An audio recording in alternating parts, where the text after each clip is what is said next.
Hey guys, welcome back. Today's guest is known as BodyFit Mums on Instagram. Aimee Oliver is an incredible coach and athlete who helps mums feel like themselves again through fitness. With just 2 weeks to go until the Hyrox World Championships in Stockholm, Aimee has been openly sharing her journey from the excitement of preparing for Worlds to the reality of her upcoming pelvic floor surgery shortly afterwards. She shared the highs, the lows, and everything in between, and we can't wait to get into it. So, Aimee, thank you so much for joining us on a Sunday evening and giving up your time.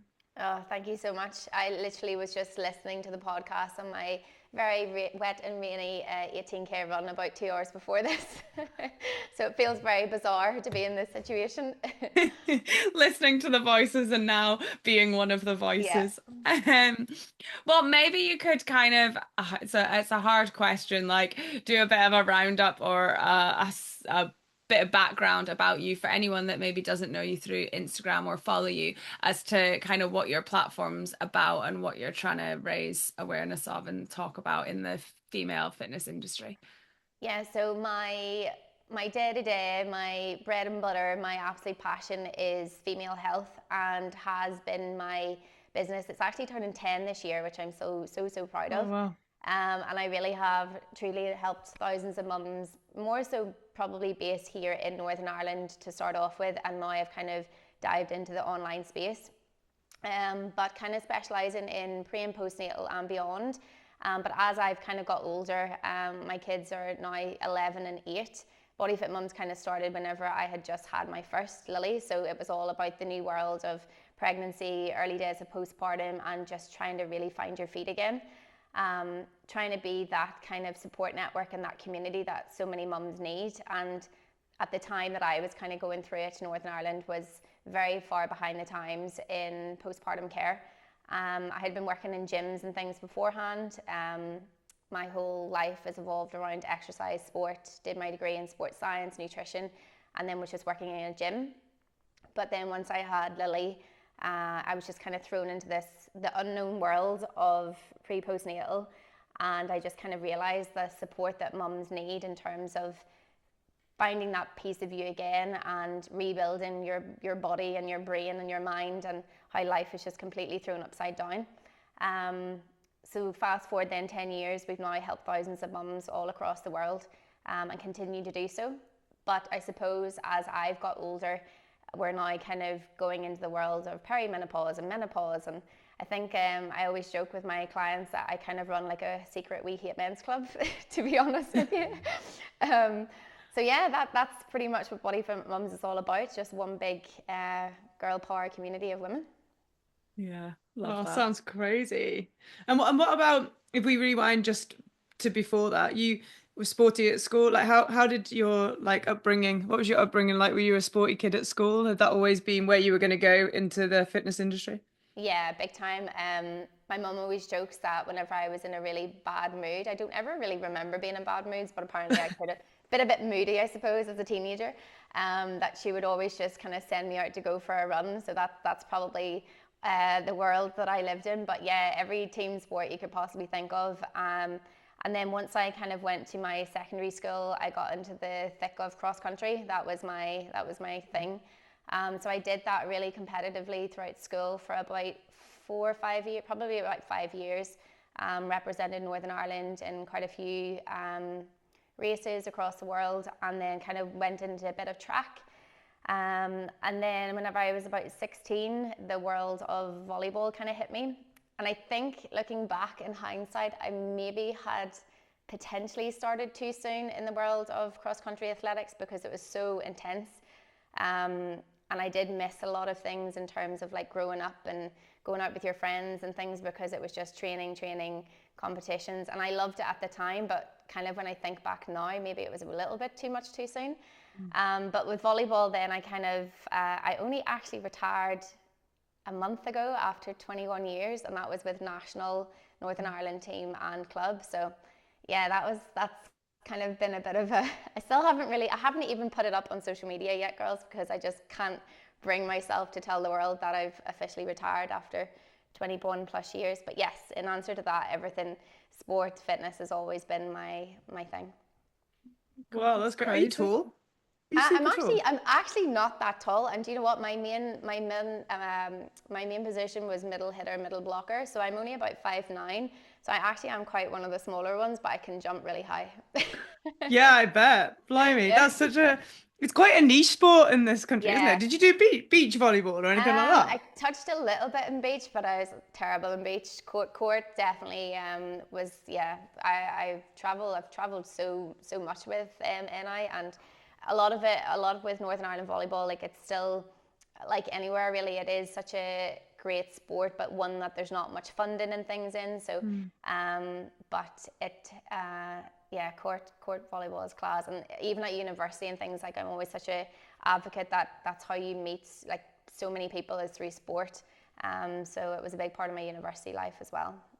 That's Yeah, so that's cool. wild. What kind of I know training it's do you do for that's what volleyball? I was about to Like, say. Yeah. Yeah, so the training with volleyball with club would probably be about 4 to 6 hours a week, and then national would have been like once a month, like a whole weekend from like 9 to 5, 9 to 5. So quite intense whenever you've got two kids and a business and a household as well. So I don't know how I've held on for this length of time, but I think that's probably where the Hyrox came into play because I needed something to replace the volleyball. So that's kind of, I think that's how it all happened, to be honest with you. God, oh, that's crazy. cool. And do you do like so background for because we have another volleyball player that's now become a high roxer. They're usually like Yeah. swimmers, or I know you've got the cross country background, Yeah. but like what kind of training would have fed into it? Were you in the gym a lot? Did you do like Um, what was there is there much transferable skill? I mean, yeah, burpee like broad a lot. jump. She must have some crazy power, Yeah, like a lot plyometrics. of like explosive plyometrics, like that would be like the norm. But in terms of actually running, it's so funny when I think about this.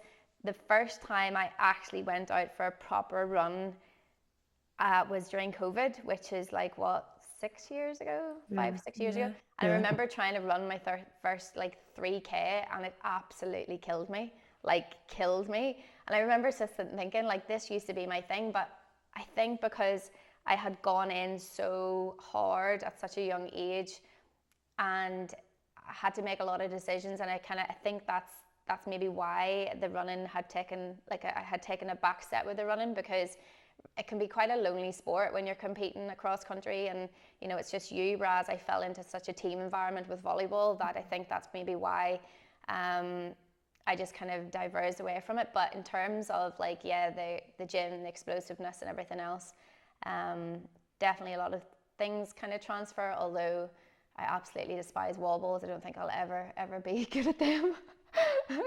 But yeah, there is a good few things that you can transfer across. But in terms of running, no, I probably haven't started probably running probably the last 2.5 years. Wow. Crazy.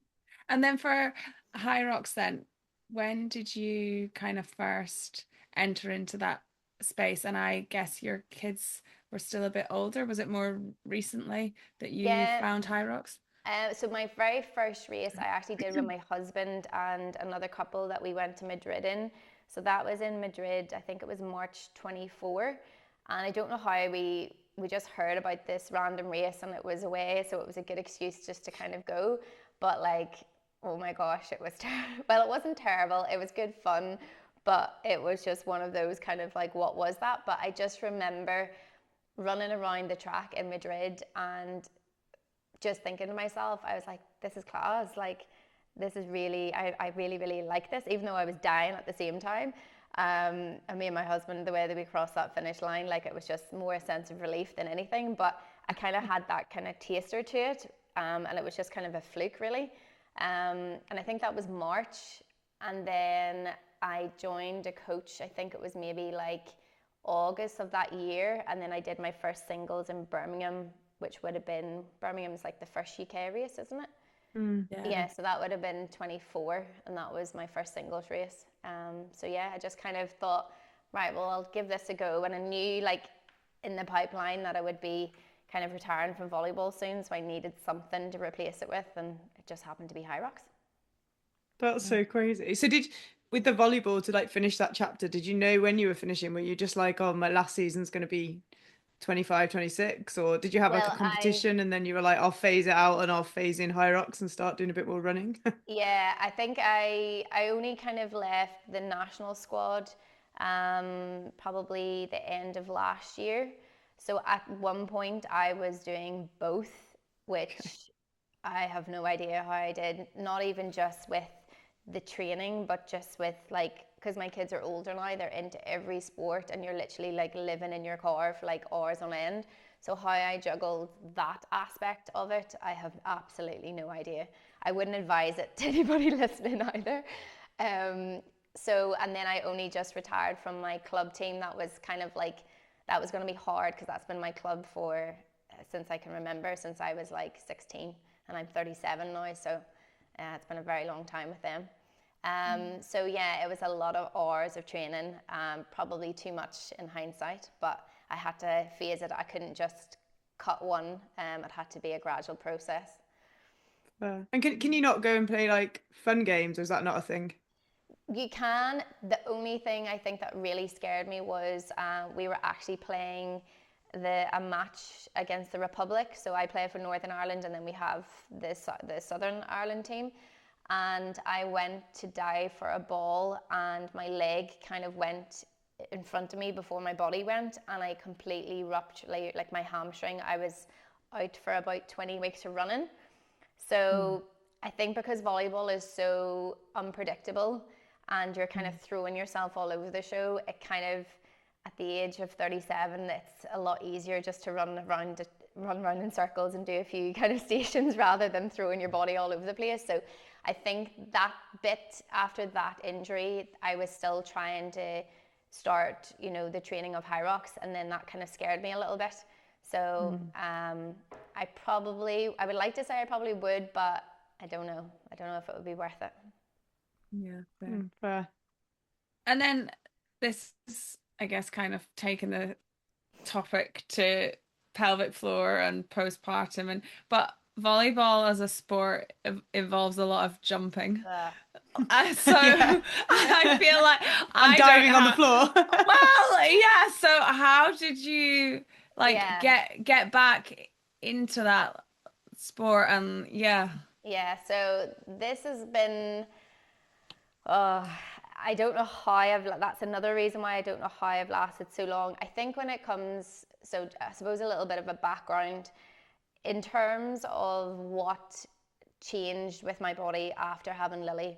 Lily was a 4th-degree tear, so I literally tore right from the front the whole way up to the back. And then I probably wasn't put together properly, so we say. And that's when I was kind of thrown into the world of stress incontinence. So that's what I have. There's 2 types of incontinence. There's urgency, which when you think about needing to go to the toilet, you need to go straight away. You're like hopping on the spot.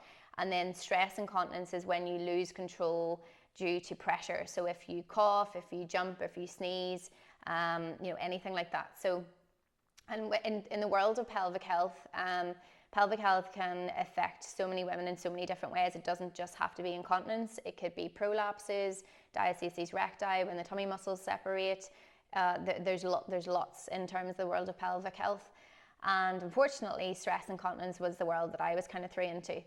So I think that's probably, if I'm completely honest with myself, that is probably another reason why I didn't run for so long, because running, unfortunately, is one of the biggest issues that I have with stress incontinence, as is jumping, which is hilarious when you think about volleyball, and my position, because I was a middle blocker, middle hitter.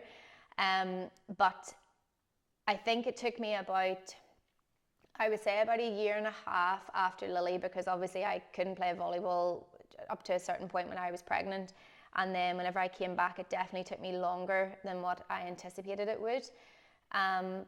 But anybody that I speak to about my pelvic health issues, I kind of made a decision to myself and a promise to myself that I wouldn't let it stop me. And I think that's the biggest issue with pelvic health issues and the female world, is that it stops so many women doing things that they love to do. And I think I was at that time in such a fortunate position because of my job and the niche that I specialize in. I could be speaking to, and especially with my social media platform, I'm speaking to hundreds and hundreds of women who are experiencing so many different issues, and I kind of feel like I've lived through their stories and listened to so many different types of experiences and things that have stopped so many women. And people don't actually realize it's not just the case of that it stops you physically. It has such a massive impact on people's mental health, because if you imagine, it's like an injury. When you get injured and you can't train, you know how frustrated you are that your body doesn't do the things that you want it to. Pelvic health is the same, but it's something that is very frustrating because it has the embarrassment factor. If you're in a class and you've got jumping jacks, or you've got tuck jumps, or you've got it doesn't even have to be things that involve jumping, but in terms of stress incontinence, high knees, anything like that, it can put so many women off. It can knock their confidence massively.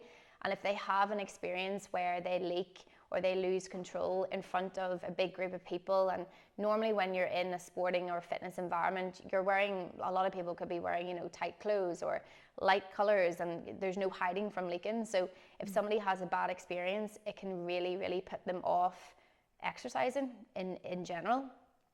And unfortunately, so many people can't even leave the house without, losing control. It doesn't have to just be in an exercise environment.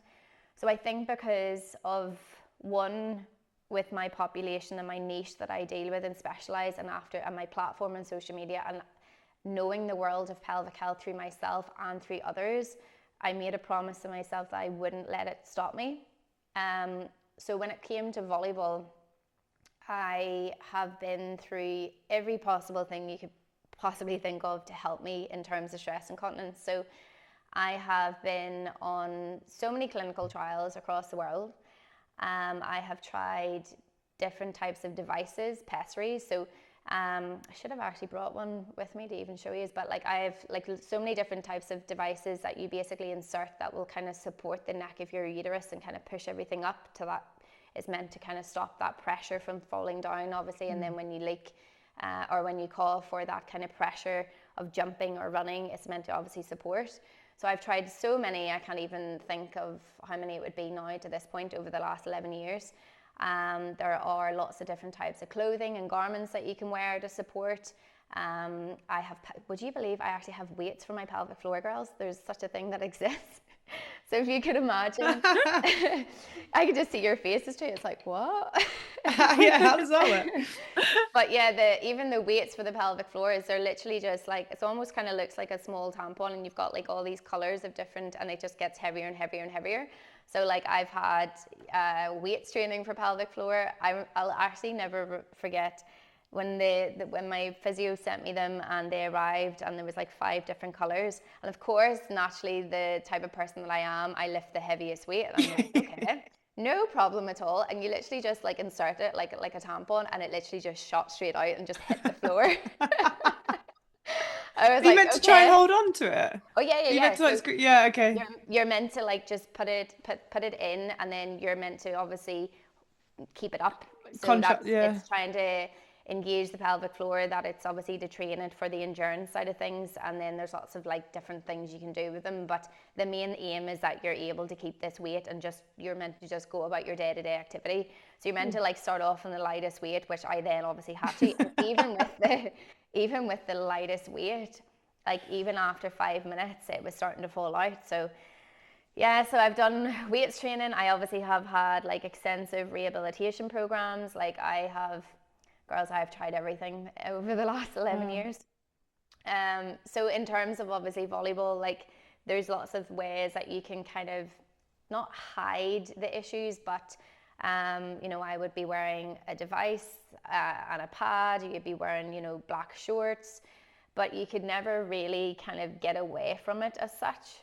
I think my national volleyball weekend training sessions, where they were from 9 to 5, I used to have to bring 3 sets of clothing, 3 sets of shorts, 3 sets of pairs of knickers, everything. And I just kind of learned over the years just how to get through it, I suppose. There has been Yeah. I was just going to say, your teammates, like, were you quite open with your teammates and things, or was it something you just kept to yourself and you just tried to hide? And I wouldn't have at the start. I think as I've got older, I think it's so important. Like, even my kids know about, pelvic floors, and like God love my son, like he doesn't even bat an eyelid at the things that come through my door now because he's just so used to seeing so many so strange contraptions.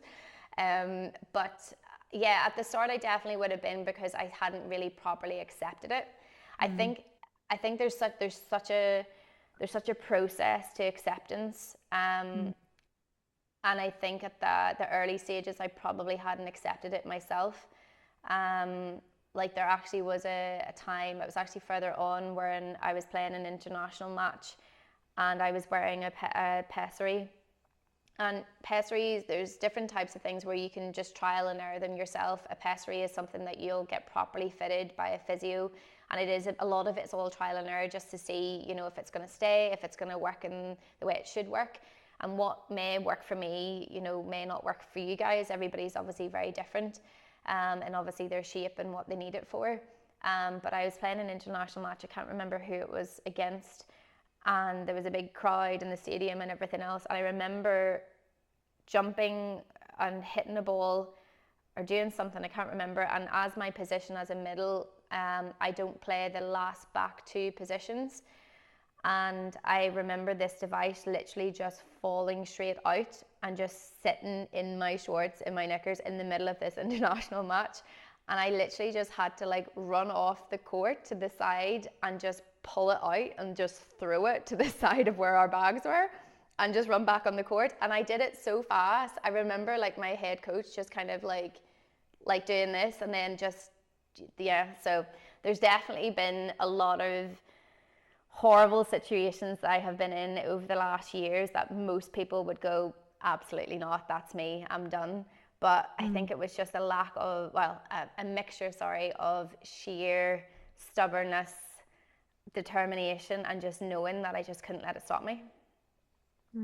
God, I mean, it is amazing. Yeah, because like I think that's, I guess, like you've already said, it's like that mental aspect of it as well, being able to, I guess, pick yourself up like after something like that happening, and accepting it and not being embarrassed, and knowing, it's not like you can't stop it, there's nothing you Yeah. can do, like, so I think, yeah, fair play for like keeping going, because it must wear you down, like when you know that you, like, prior to having children your body wasn't like that, and then Yeah. you've got these beautiful children, but like it's then had this effect. Yeah. It must be really difficult. I think that's what I always say to any client or anybody that I speak to in the world of BodyFit Mums, not just in terms of stress incontinence, but just in general. It's a hard acceptance, and sometimes a lot of mums are almost afraid to admit that they're kind of not mourning the person that you were before, because as you said, like Emma, like you would never change it for the world having your kids, but it's so hard as a female to accept that your body just does not do what it has done before. And especially if you were sporty, or if you were used to going to the gym before and that was your go-to, even not even just in a physical side of things, but like time, getting childcare so that you can just go to the gym, whereas before you were able, before you were able to do that, and now it's this whole world of having to like strategically plan a whole army to be able to just get out to a gym class. So it's hard to accept it in so many different ways, and sometimes I think mums are afraid to not complain about it, but I suppose, yeah, complain, because you don't want to seem that you're, you would never change it for the world of having your kids, but at the same time, you're allowed to mourn the person and the body that you had before, 100%. Yeah. And have you had a really like positive reaction? Like, when did it, because you talked about the fact you were a bit more open with it, and then when did you start to share it with like clients and on social media, and what was that Yeah. reaction like when you actually accepted it, I guess, and decided to Yeah. make it your mission to speak to other females about it? I think it was probably, properly speaking about it, probably this last 5-6 years, probably more to actual clients, because obviously you guys know as coaches, you have so many different women in front of you, women who can do this, who can't do that, because for various reasons. But in BodyFit Mums, because it's all mums, you know, when people are coming through the postpartum stages and after, it's a really safe, open space. So openly, I always would have been wanting to talk about it, and I'm a firm believer of always giving options and non-impact options, because that is one of the biggest barriers to women in participation with classes and things. Is if you have like an instructor saying, you know, okay, everybody 30 seconds of high knees and you have to go as fast as you can, majority of the time women are slowing down or just stopping, not because of their fitness, but because they're actually leaking, and they're afraid to leak, or they've had a bad experience before, and you know, they haven't been given another option to do. So yeah, I've always been so open from day one, because obviously I was going through it myself. But in terms of social media, probably this last 5 years, I have been so open about it that I would talk about, I could say anything. And to the point now where I think obviously because of I'm now going for surgery, which I'll probably talk a little bit about in a minute, but in terms of the social media aspect, because I am going for surgery, I have been doing a lot more talking and a lot more kind of relating it to kind of more day-to-day things. And then in terms of Hyrox, and obviously being an athlete, because Hyrox is just as bad as volleyball, because it's just the running. Oh gosh, the running. So I think because just this last 2.5 years, not even 2.5 years, I've been probably doing a Hyrox about 1.5 years. Because now I'm back to running, it's just opened a whole other world of issues for me in terms of navigating pelvic floor and a lot of running. So it definitely, you know, oh, sorry, no, go on. No, you're okay. So it definitely, just in answer to your question, like, it just gives people so much. It's almost like people, they're relieved when they're like, thank you so much for talking about this. And you have no idea how many people think that it's just them still as well. I think if you're surrounded by people that don't talk about it, or maybe you're the only one out of a group of friends, or, you know, maybe the first one to have a baby, and it doesn't always happen, you know, just because of having babies, but people are just so much more relieved that you're trying to make this topic not so much taboo, and it's given them the confidence that they shouldn't suffer in silence, because that's what so many women do. Yeah. And how do how, if someone's listening now, how do we make it less taboo? Like, do you think like by breaking the barriers and just talking about it, or? Yeah, I think it's such it should be something that should be talked about so much. Like, people talk about injuries, you know, like nothing. People talk about, you know, issues and getting to classes, and there's so many things that people talk about in terms of exercise. But I do think it has to be something that it definitely is being talked about a lot more in comparison to the last, like, say, 10 years. But especially in the world of like Hyrox, where there's a lot of things that could potentially put people off. Like, Hyrox is obviously known to be the sport that anybody and everybody can do. And I do feel like since I've entered this world of hybrid and a lot of running, it definitely has sparked so many more conversations with women who I don't know, you know, openly, and saying, you know, I would love to get back to running, I would love to get back to playing this sport, but I can't because of pelvic floor. So I think then when they see somebody getting to the highest level in terms of volleyball, and now obviously going to the Worlds, and I think it's definitely given people a sense of hope, which it should, because I definitely am kind of a worst case scenario. It is so common to experience pelvic floor issues, especially stress incontinence, but it is something that shouldn't be just accepted. And there's so many things that you can do to, you know, almost kind of fix the problem, like so many. I am just unfortunately one of the smaller case scenarios where I'm having to go for surgery. Yeah. And how did you get back into it? Like, what sparked the want to do a Hyrox in the first place with that amount of running, knowing that running was obviously a cause of stress? Yeah. I think, just as I said, like, whenever I did the Madrid with my husband, and just kind of realized like how much of a buzz it gave me, and then it was just like kind of going back to the years of like cross country athletics. And for me personally, it was something that I could fit around the kids, you know, I can do my own training in between like work and classes, whereas volleyball was always set times and late evenings and weekends, so it was just a bit of a nightmare in terms of that. But with Hyrox, yes, the running side of things has definitely been a massive issue. I don't think people probably realize, like maybe just people think of, oh, it's just you're wetting yourself or you're leaking when you're running. But for me, in my world, obviously because of my training has completely changed. There's a lot more running, there's a lot more speed work, there's a lot of intervals, there's a lot of long runs. I am constantly like having to wear, I can't wear just any type of shorts. I have to wear like shorts that are long, because if I leak, then in between my thighs will be like red raw. I have to wear like pads, I have to wear a pessary, but all the time, even just that long run that I was on there today, like I was leaking towards the last like 7K, and sometimes like that device can fall out, and if it doesn't fall out completely, if you imagine it's like a big kind of plastic kind of thing that just kind of falls out of your opening basically, that can cause a lot of friction and like cuts. And so like every Hyrox race that I finish or any big training block that I finish, like I can't walk for days because I'm just in agony because of the pelvic floor things just not working properly. So people don't actually realize how much of an operation it takes for you to be able to, you know, for me anyways, to be able to run a race, and I'll still leak anyways. So it definitely, Is that a barrier to your runs? Because oh, sometimes it's like, hard to get out for a run anyway. And yeah, it's huge. It is, I can't explain, like there was one time where my gym, like I just use like a local gym for my training and follow my coach's plan, but like there was one time the gym was closed and I didn't realize, and I was meant to be doing strength. So when I do strength, I can wear whatever I want because I only really leak whenever I'm doing, when the running is in. So I was wearing like light colored blue shorts and whatever else on top, and the gym was closed. So I was like, okay, I'll have to just swap days.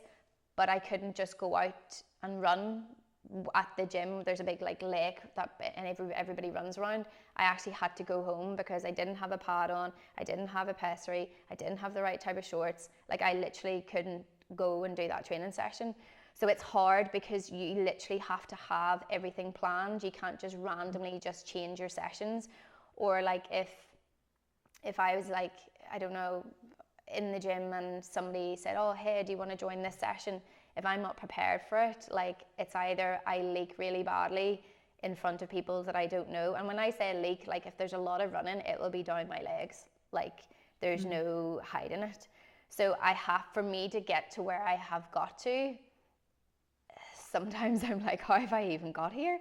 And then, yeah, there's just so much that holds me back. And even like if you imagine, like if you're doing like a really hard treadmill session or interval session, and you've got like, I don't know, 1K repeat, like my session on this Tuesday is like 8 1K repeats at like 340 pace. So that's like fast running, and that's like a lot of, you know, a long time running. Like if my device starts to fall out of me during that session, all I'm sitting thinking is, oh, just stop. Oh my God, that's agony. Oh my God, you're leaking. People can see you. Like the mental block it can have on your training is just insane. Like people just do not realize the impact it has. So I think that's sometimes I don't probably give myself enough credit. And people always say to me, like, I don't know how you do it. I don't know how you do it. And sometimes I don't know how I do it. But again, I think it just comes back to this year being really, really like determined that it's not going to let it stop me, and just being so proud that I have got to where I am. And then in the back of my head, I'm just constantly thinking about all of the stories and all of the mums and all of the women that I don't even know, who I'm kind of being their voice of reason and their kind of, you know, hope. It sounds so funny, but it's no, a driving force for me. It makes total sense. And like, I guess on the other hand, it does give you that mental resilience and mental strength that you have so much to deal with sometimes just to get a session done, like a run session. So I guess when it comes to a race, like I know you're also still dealing with that issue, but I guess maybe it also helps drive you forward even more because you've done all of that building up to get there, that like that race day is that the time to show what you can do and prove that you can do it and your body is still capable, even with like all of these things you've had to deal with like leading up to it. Yeah, Like, it definitely, like there's so many little things that I probably don't, I kind of take for granted. Like even just arriving at a race, and the first thing I'm thinking of is like, where's the toilets? Like where is, and like, because I would have to go to the toilet like most people, you know, right before the race. But like that's almost like another fear of mine. It's like, right, you're not going to be near a toilet for the next hour and a bit. You're still going to be like there's a lot of different parts to it. So I just hope one day that I'll not have to think about any of this. so Um, is the operation to yeah, fix it like yeah.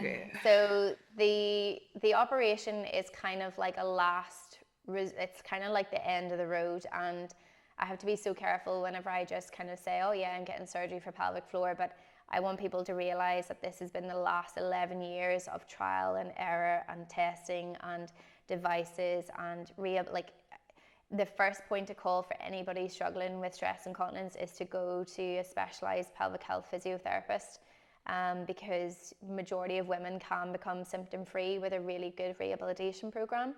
And then obviously there's lots of devices and things that can support them when they go to play their sport or whatever type of exercise they're wanting to do. But because I've been on so many clinical trials, I've met so many amazing people and consultants and surgeons and physios and specialists in their area in terms of female health. So this has kind of been like a deciding factor for me. And I decided maybe about 6 months ago that I was going to go for the surgery, because I still see myself as wanting to compete and go as far as I can in the Hyrox space, not just for my own personal side of things, but my job obviously is still very, physical. I'm teaching all the time. It impacts me day to day, just in general life. So it hasn't been an easy decision to make, but yes, the surgery, I am going down the private route because the NHS waiting lists here in Northern Ireland are currently sitting at about 8.5 years, oh my which God. I do not have time for. Eight So, and a half years, that's yeah. wild. Now, the private route is extremely expensive. Like I don't mind saying it's about £13,500, which is a lot of money, but it's not a decision that I just made overnight. And in terms of the actual surgery itself, it's extremely invasive. I will be out probably for about 3 to 4 months, which I'm still trying to settle my head around. But yeah, the surgery, this is in the UK and Ireland, Northern Ireland, they no longer give you what's called the mesh. I don't know if you've ever heard of that, but there was quite a lot of I'm sure there's a lot of people listening that maybe know somebody with the mesh. That was kind of like my mum's generation, but there was quite a lot of complications with it. So instead of using a foreign piece of material to basically fix what they need to fix, they now use your own body tissue, which is why it's extremely invasive now. So they basically will cut me open kind of just above my pubic bone, almost like a C-section cut. But the biggest difference to this with a C-section is they will open you and then they remove a piece of muscle. So basically the fascia, which is the muscle, the kind of the sheath of muscle that sits on top of your muscle. So they remove that, cut a hole in your vagina basically, and then I actually saw a video of the surgery because I have my consultant tortured. Most people would not want to see it, but I'm so interested. So apologies in advance, maybe flick over if you're not too interested in the nitty gritty parts of this. But I just wanted to actually see what was happening to my body, because I also think I need to mentally know so I don't go too hard afterwards. But yes, they've got like this bit of muscle attached to this big long kind of like metal pole, the only way I can describe it. And it literally just looks like he's just got a pair of kitchen scissors and just like cuts a hole in your vagina. And I actually said to him, I actually got him to pause the video. I was like, how do you even know what you're doing here? Obviously he knows. And then they put the big pole through the hole in the vagina that they've created, and somehow they create basically that thin sheet of muscle is what they're gonna do with it is they thread it kind of up underneath your urethra, and it creates like a hammock. So it's like a hammock support.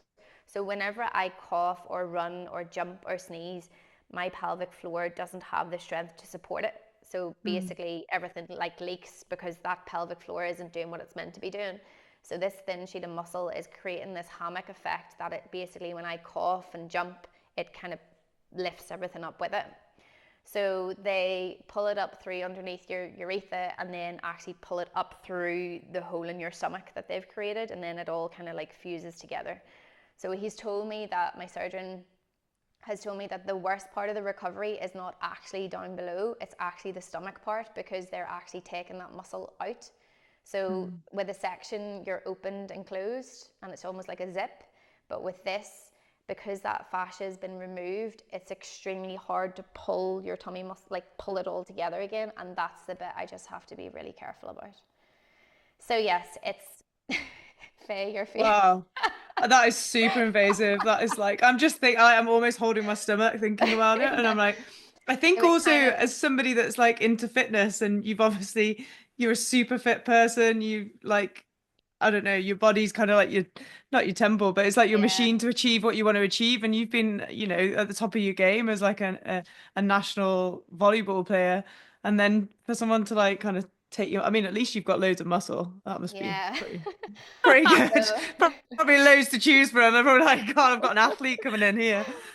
so But yeah, wow, Gold I mean, star as a patient. yeah. I So I am a little bit, I'm not actually nervous about the actual surgery. I'm nervous about my mental health and not being able to mm, train. That's the bit mm, I'm scared about. But my surgeon, like, he's well aware of, what my life is like, and he's known me for so many years. And I'm actually like, this is how much of a psycho I am.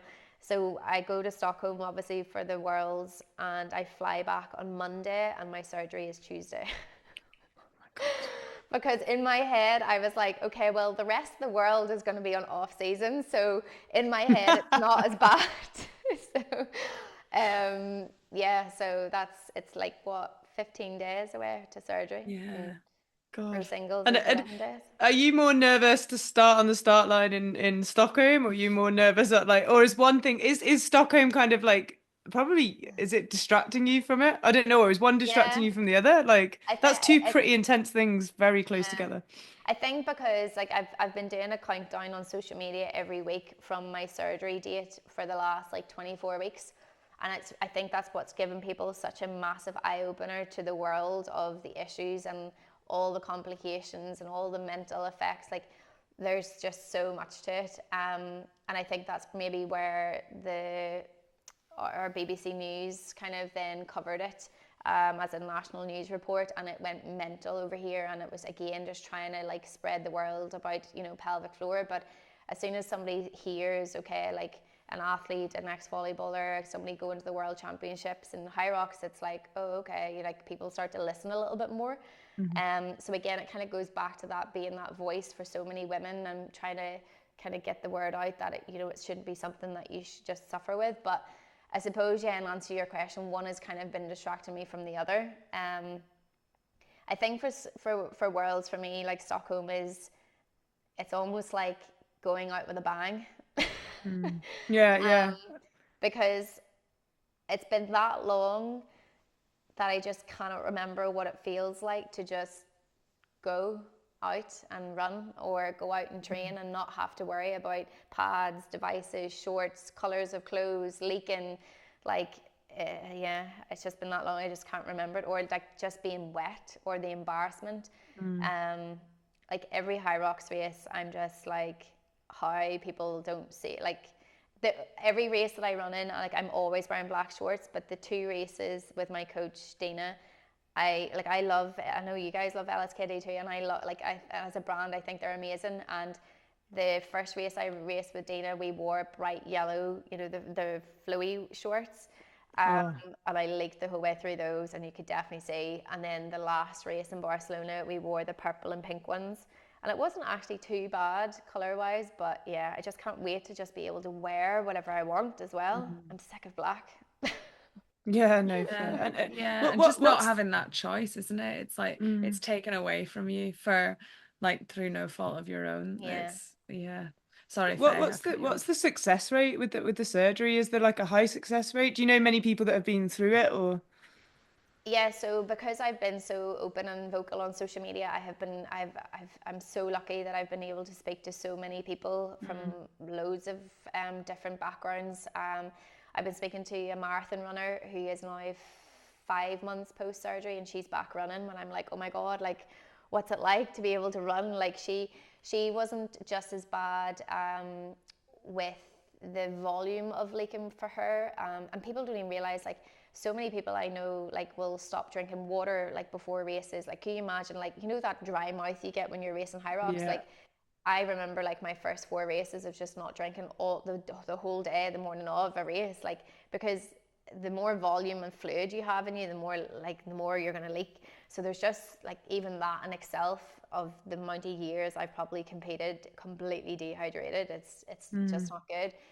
So yeah, I've been speaking to a marathon runner, and she's back to training. I've been speaking to a gymnast, and she's actually quite high level as well. And then I've got a lot of mums who just their day-to-day life have just been completely transformed. Now, they've all told me that the first kind of month is absolutely horrific. So, and my surgeon did say to me, Aimee, I will literally tie you to a hospital bed for 3 weeks if I have to, because I just cannot move for those three. I think the first month is really crucial for just the healing and the fusing together. Um, but yeah, I have been speaking to a lot of people, and the success rate is very high. There are obviously a lot of risks with the surgery. You know, he even said it and showed me in the video, you know, if he goes too far to the right or too far to the left, he can nip my bladder, or there's a high risk that you'll come home with a catheter and you'll have to self-catheterize for quite some time. Obviously, you have the complications of the healing and the stomach, and how long that's going to take, build up the strength side of things with that. There's only been a couple. This is mad actually when I say it, but obviously, going back to what I said at the start, there are two types of incontinence. You have the stress incontinence, which I have when you leak, when you are putting pressure on your pelvic floor, so coughing, jumping, sneezing, laughing. And then you have the urgency. So some people can unfortunately have both types of incontinence. The urgency, actually, my really good friend, she has urgency, and like she also works with me for BodyFit Mums. And you would see, if we're sitting working, you'd just see her sitting bouncing and tapping her foot, and that's her needing to go to the toilet. And then as soon as her brain tells her she needs to go, she needs to like find the toilet straight away. So that type of incontinence I do not have currently, but apparently with this surgery there's quite a high risk of developing urgency incontinence. So I was like, so you're telling me that I'm paying all this money and all this time and all this recovery to get rid of one type of incontinence, and I could come home with the other type. So yeah, and that's one of the risks, plus obviously just your general surgery risks too. But I mean, it's a huge decision. It's a yeah, huge decision. And it's a huge, I mean, it just shows yeah, how, and I don't want to use the word desperate, but like when you do yeah, get to that stage of like, you will try anything to get your life back, I guess. And I people probably think don't realize what you're going through. Because I honestly, it's opened my eyes. I didn't realize that people went through this so yeah. badly. I think it's just, it goes back to the whole, like, I know how capable I am, but it's always in the back of my head is like, there's definitely points in training where I cannot push to that next level, because my last 5K time trial, for example, the last 3 kilometers of the 5K, I literally thought my insides were going to fall out. I've only had that experience maybe once or twice, years and years ago, and it was bad. And like your 5K time trial is something that you're always striving to get better and better and better, and it's something that you're just constantly having to battle and fight with. It's like, just stop, just slow down, just stop, and then you're leaking the whole way through it. The device is maybe not sitting in the right place, but I actually can't explain to you, like, it actually felt like my insides were going to fall out. So there's definitely that part of it that I know, well, if I didn't have this, like, what could I push to? And like, I still, like, I still got a PB. It was like 1840, and I'm like, what could I have got if I wasn't feeling like that? And that's what's in the back of my head. And I think that's the difference potentially in that for me as an athlete, and for somebody who always wants to, like, fitness and movement and sport is never going to be, it's never not going to be a part of my life. It's who I am. It's who I've been since no age. It's what my business has evolved around, and my kids. Like, it's just part of my life. So that's never going to change. So in my head, I'm like, well, it's better for me to potentially be out for a year and whatever it's going to take for me to get back to where I am. But then I'll be hopefully be able to push to those levels that I've never been able to before. Yeah, absolutely.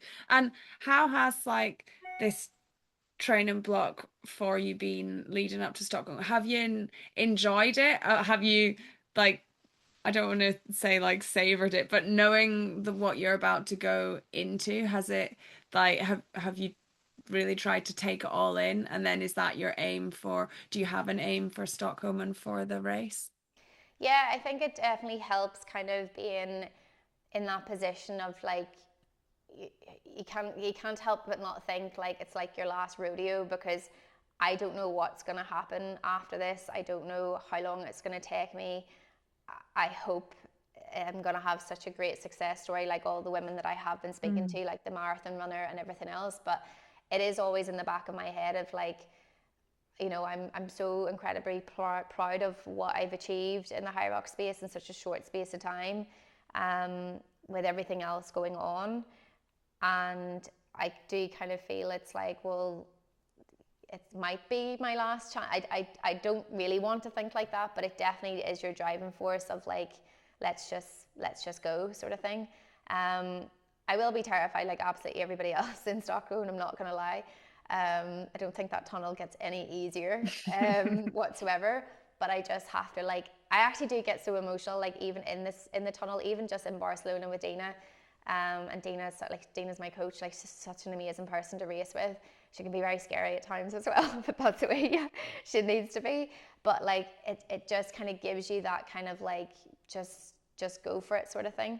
And it definitely holds me back 100%. Like, I can't explain to you what it's like. I actually have a vision sometimes of me in Frankfurt, and Dina's on the rower and I'm standing behind her, and I remember just, like, looking down, and it was just like this big wet V just in between my shorts, and you know the way, like, people are just, like, all lined up watching you on the row, and I was just standing there going, oh my god, they can see that I am just completely, like, soaked. And it is always in the back of your head, and when you're doing wall balls and you're doing the squats, and, like, the judge is right beside you, and you're like, oh my god, like, can they smell me, like you've no idea the mental blocks it can have. But I think when you're at that level, and when you pay all this money and you've put all such time into the training and everything else, you just have to keep reminding yourself, frig it, just go. Yeah, you deserve to be there. You deserve to do it. You're an incredible athlete. And I mean, I'm not gonna lie, I feel like I look like that just with my sweat, to be honest. Like, Yeah, at least it is a sweaty sport. yeah. What are you racing at Worlds? Are you racing Singles, yeah. solo? And is that on the Friday? That's on the Friday, yeah. Do you know what time yet? I think yes, I actually had a look. It's between, I think it's 9:15 and 9:35, the wave, which for my age group, which thankfully, I think the 16 to 24s are out at like 7:30 in the morning. I think I would die if I was that time. Oh, They can get up early. They're young. Yeah. But yeah, no, I'm really, really am looking forward to it. I think. It's quite a nice race time. I think, yeah, it's quite a nice race. And have you got your outfit sorted for Stockholm? So this is what I've been. And funny, there's been lots of people messaging me about this, because I must have said something on stories a couple of weeks ago. The reason why I wear, like, the color when I'm with somebody else, I just feel in my head, I was like, there's two of us, so it's like they're not really, you know, they're not just looking at you as a single. And I think that's like a weird mental block I have. I would love to just be able to just wear whatever I wanted to, but I also would be afraid of me panicking about it too much. So I think I might just stay with the old faithfuls, with my long black running shorts and just go for a crazy top. But it's mad, like and this is what I wanted. There was actually a girl, whenever I crossed the finish line in Madrid with my husband just recently, we did it again. And sorry, not Madrid, Malaga. And there was a girl, he came up to me as soon as I crossed the finish line, and she was like, oh my gosh, like I didn't leak, I didn't wet myself. Did you wet yourself? And she went, oh no, like you could just tell she had just recognized me, and she was just like so buzzing that she had done this race. And she was like, I follow you so much and you give me the inspiration to just go for it, but I couldn't believe it, like I didn't. And that has happened to me so many times, like across all, like I've done Amsterdam, Oslo, like I've been to so many different places, and somebody always stops me about pelvic floor, and it's like it just reminds me of like why I'm being so vocal, and like nothing really embarrasses me anymore, like I feel like it shouldn't, but it gives me such a boost to know that it's actually helping so many people, and like it's giving them that inspiration to just do what they want to do, and of course still seek out for help, really, to hopefully alleviate any issues or symptoms that they have as well. Yeah, no, definitely. And just to like make sure, we'll try and round up in a second, but I want to make sure for our listeners we've kind of like covered everything and they've got like as much of your knowledge as they possibly can. For someone who like is leaking or in this position, like one, what's kind of like the first route to go down, and two, do you have any like brands or pads or shorts or things that you could recommend for people to Yeah. maybe look at and try? So definitely, if you're experiencing symptoms, like it should not be ignored. As females, even if you're not experiencing symptoms now, as we get older and as our hormones change, it can play absolute havoc with your pelvic health, and that can affect your pelvic floor function. So it is something that we always try to say to any females that we're obviously in the. When I say your core, I don't just mean like your abs, like your core is in your deep transverse abs, your pelvic floor, it's all one big unit. So it is something that should not be bypassed or forgotten about, because at the end of the day, as my physio's always said to me, like, Aimee, you train your biceps all the time, you train your quads, your pelvic floor is a muscle, it needs stimulated, it needs to be strengthened. Unfortunately, yes, pregnancy is just one thing that can change how it obviously functions. But again, as females, unfortunately, it can be something that later down the line can become an issue. So even if you're not experiencing symptoms now, especially if you have had children, I would always highly recommend any female going to a pelvic health physiotherapist. You've maybe heard the terms like mummy MOT or mummy checkup. Unfortunately, in Northern Ireland, UK, we'll not go into that, but we are a little bit behind in terms of postnatal care. So we don't, there's lots of countries like France and Germany, Sweden, like who will automatically get assigned to a pelvic health physio regardless of who they are, what type of birth or delivery they've had, to make sure that everything is in the right place, to make sure that everything's functioning correctly. And that's what every female should be getting, but unfortunately that's not the case. So then you're kind of left to your own devices to go and seek help. So you can obviously go through to your doctor side of things, but I would always, and they can refer you to an NHS physio. But if you do have the ability to go to a private pelvic health physio, I would highly recommend, because it's specific to you. They'll not just sign you off if they think that you're okay, and they'll give you a good rehabilitation program, and that's definitely the first point to call. One thing I will say is you have to be patient. It's not going to be fixed in 6 weeks. It has to be something that you have to be patient with and be consistent with. Like everything else, like any adaptation of training, you have to be patient, you have to put in the work. So that is one thing I will say, because lots of people will contact me and say, oh, I went to physio and it didn't work. And I say, well, how long did you do it for? Oh, maybe about a month.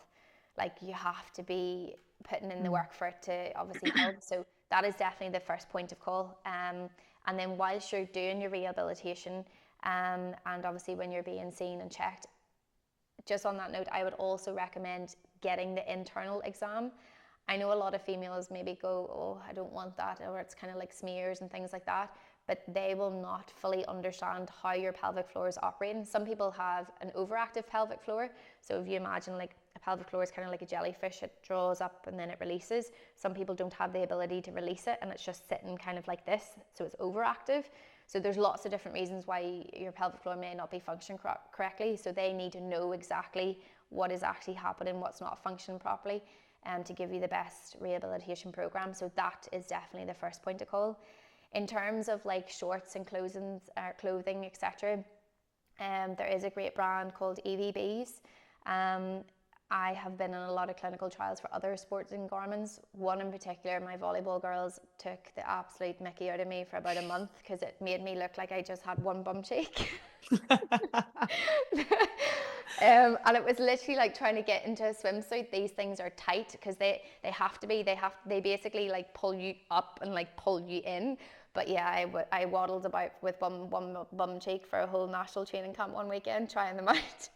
But EVBs are definitely a good shout, and definitely I would go down the line of if you're wanting to still continue on with sport, don't use the devices and pessaries they're not going to fix you. They're just kind of giving you the support for you to be able to compete and train and everything else, and give you a bit more peace of mind, more so than anything. In terms of pads and things, there's a lot out there. It really just depends on shape, what you're wearing, what you're comfortable wearing. There is an awful lot, but I can send even you guys some links to things if people are interested. I can certainly send them some examples and things as well. Yeah, no, amazing. Thank you. Faye, have I missed anything? Or Aimee, have I missed anything? Before I round up and ask you our last question, is there anything I've not asked or you really want to get across that we've not mentioned? I don't think so. No. It's a whole, as you can tell, it's a big world of the unknown. Yeah. And it really does take for somebody to be so open and honest. I do appreciate that, but there are so many women going to be listening to this, I know, and so many people that are so not uneducated in it, but just don't realize. I think even just you said yourself, Faye, like you just don't understand, you just didn't know that was kind of this world, I suppose, and how it really can physically and mentally impact so many females. So no, I don't think so. I think everything has been covered. I think it's like, yeah, like you said, it's all the other stuff. Like you can think of, I don't know, like you said about leaking, and I get that, and that kind of seems like the natural like side effect, I guess. But then like not drinking and being dehydrated, and then like everything else that you've described, I think you just don't realize that even the mental side, that the Yeah. impact of that, and then I guess as a sporty individual and like so many females that want to carry on doing sport, it's so sad to think that people stop because of something that's beyond their control. Yeah. So kudos to you. I mean, I think you're incredible for talking about it. I think you're even more incredible for going through everything you've gone through and competing at that level Yeah. and running an 18-minute something 5K when you had to, where isn't even your potential. I'm like, oh, what's my excuse? What a legend.